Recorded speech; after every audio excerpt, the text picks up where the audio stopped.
안녕하세요, 오토캐스트 이다일입니다. 오늘도 중국 얘기인데요, 중국에서 보고 온 폴스타4에 대한 얘기를 전해드리도록 하겠습니다. 이 차는 우리나라에 들어와요. 올해 여름 지나서 아마 사전 계약을 시작한다고 했고요. 늦어도 내년 초에는 고객 인도를 하기로 했다, 이런 얘기가 있어서 이거는 꽤 관심이 가는 차일 수밖에 없네요. 자, 지금 보시는 이 차 바로 폴스타4입니다. 폴스타가 우리나라에서는 폴스타2를 판매하고 있죠. 2는 조그만 세단 같은 느낌의 전기차고요. 뒷자리가 좀 좁은 그런 차예요. 근데 이 폴스타4는 꽤 넓어요. 이게 가로폭이 2m가 넘는 꽤 큰 차예요. 그래서 이 정도 크기라면은 산타페 이런 차들보다도 폭이 훨씬 넓은 그런 차입니다. 폴스타4는 디자인을 살펴보면은 볼보의 흔적들이 조금 남아있는 것 같기도 해요. 앞에 헤드라이트 보면은 이렇게 위아래로 나눠졌죠? 그게 토르헤망치가 좀 쪼개진 듯한 느낌의 그런 모습을 갖고 있고요. 이 차의 특징은 뒷유리가 없어요. 뒤에가 완전히 그냥 막혀 있어요. 유리를 통해서, 룸미러를 통해서 운전자는 뒤를 볼 수가 없습니다. 대신에 카메라를 설치해 놨고요. 그 이유가 여기 이제 설명해 주고 있죠. 왜 그랬냐라고 하니까 쿠페의 아름다운 예쁜 모습, C필러 천장 지붕 라인의 모습을 살리면서 실내 공간은 사람이 충분히 앉아도 넉넉한 공간을, 머리 공간을 확보하기 위해서 뒷유리를 없애면 되겠네, 이런 생각을 했다고 해요. 겉모습은 예쁘고 속에서는 사람들이 편하게 뒷좌석에서도 앉을 수 있는 공간을 가진 그런 차를 만들게 된 거죠. 트렁크 딱 열면은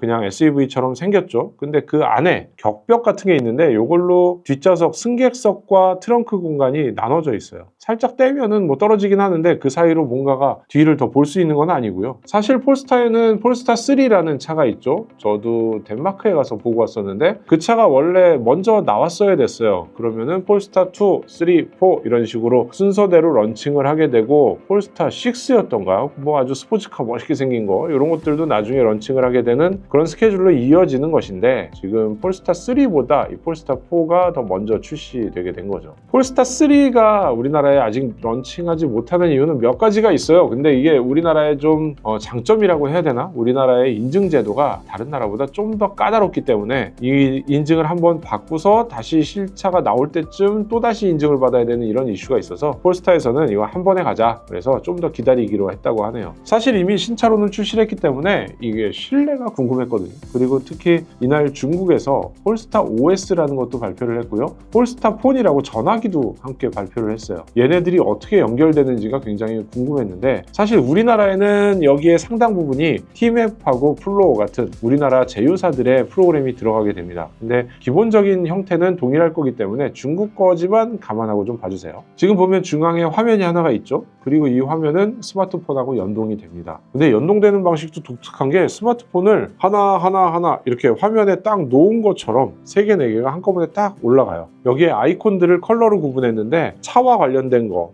설정과 관련된 거, 내비게이션과 관련된 거, 이거를 색깔로 구분해서 넣어놨습니다. 연동성이 이 차에선 굉장히 좋은 것 같아요. 중국의 틱톡을 여기다 켜놓으면은 스마트폰에 보던 이 화면들이 이 차에서 그대로 나와요. 거기서 넘기고 좋아요 누르고 이렇게 할 수 있고요. 얘를 크게 볼 수도 있고 옆으로 치워버릴 수도 있고요. 그냥 자유자재로 생각하는 대로 막 움직이더라고요. 또 하나 폴스타폰하고의 연동은 이런 것도 있어요. 이 차에는 마이크도 있고 카메라도 있잖아요. 뭔가 화상 채팅을 한다거나 어딘가 회의하거나 이럴 때 선택을 할 수가 있게 돼 있어요. 이분이 좀 시연을 해주고 계신데, 여기에 지금 내가 화상 채팅을 하고 있다 하면은 마이크를 핸드폰에 있는 거를 쓸 것이냐 아니면 차에 있는 걸 쓸 것이냐, 이런 게 선택이 돼요. 예를 들어 그럼 핸드폰을 이렇게 붙잡고 여기 마이크에다 대고서 가깝게 얘기를 할 수도 있는 거죠. 그리고 카메라도 이렇게 쓸 수가 있습니다. 차에 붙어있는 카메라가 있고 스마트폰에 카메라가 있잖아요. 그럼 이렇게 터치해가지고 화상 채팅할 때 나는 내 스마트폰 카메라를 쓸 거야 라고 하면 이 스마트폰 카메라로 얼굴을 찍으면서 움직이면서 보여줄 수도 있는 그런 환경이 되는 거죠.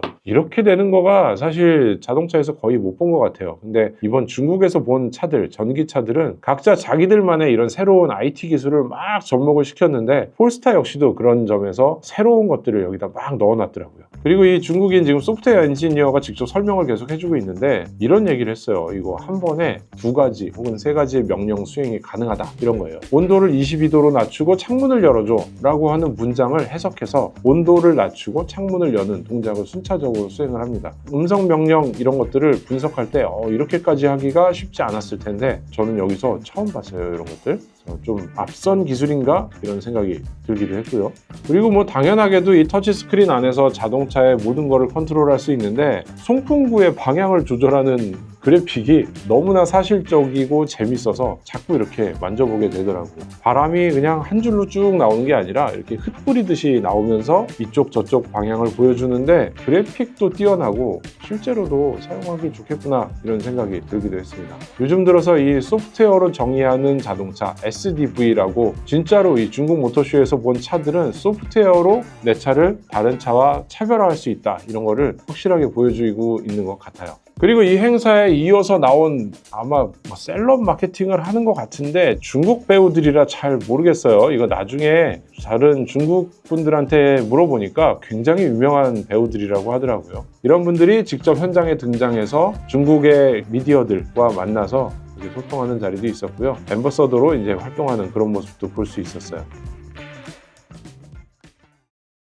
그래서 순차적으로 우리나라에 출시를 하기로 했지만 지금 2, 3, 4 중에서 2는 출시를 했고 3은 조금 늦어지는 가운데 4가 먼저 등장을 하게 되는 이런 상황이 돼서 폴스타에 대한 관심은 우리나라에서도 계속 높아질 것으로 예상이 됩니다. 우리나라 이태원 이런 데 스토어가 있잖아요. 그래서 폴스타 타시는 분들도 꽤 있고 가격 대비 디자인 이런 거 굉장히 좋다라고 소문나서 많이 팔리기도 했었고 이런 브랜드이기 때문에 아마 폴스타 4에서도 관심을 많이 받지 않을까 생각이 되네요. 자, 저는 지금까지 오토캐스트 이달이고요. 중국 다녀온 얘기 이제 거의 끝나가는데 한국에서도 2차 출시하니까 조만간 다시 보게 될 거니까 그래서 잠깐 또 전해드렸습니다. 폴스타 4라는 차가 있다는 거 기억을 하시고 저희 채널 계속 구독해 주시면은 그 다음 얘기들도 계속 전해드리도록 하겠습니다. 감사합니다.